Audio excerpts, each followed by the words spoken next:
ทวีแต่ได้ยินเสียงซาลึกว่าดนตรีมันก็มีวันดีกว่าใหญ่มีใครที่เคยคุ้นเคยฟังมาแล้วอะไรตื่นสามาว่าอยู่ไหนฟังแล้วยังต้องไป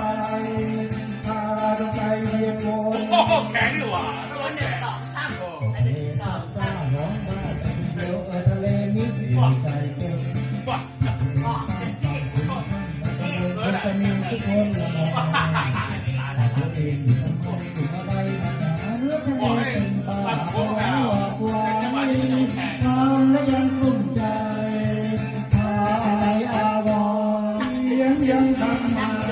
ทั้งวันเดือนละทะเลป่าแน่นอนรักคงรามรอนเป็นอันนอนที่ไม่หย่อนสักวันกระเป๋าขับตามมาถึงกลางอากาศฉันก็คงเป็นบ้าเพราะว่าฉันนั้น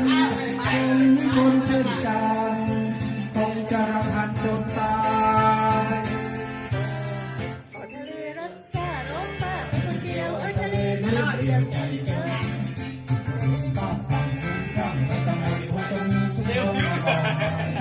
เจ้าไหนเดียวสารุใช้เดียวก็ได้ที่บ่ายเดียวสารุแม่ยังดังมาทั้งวันเวลาทะเลป่าแน่นอนรักคงรามรอ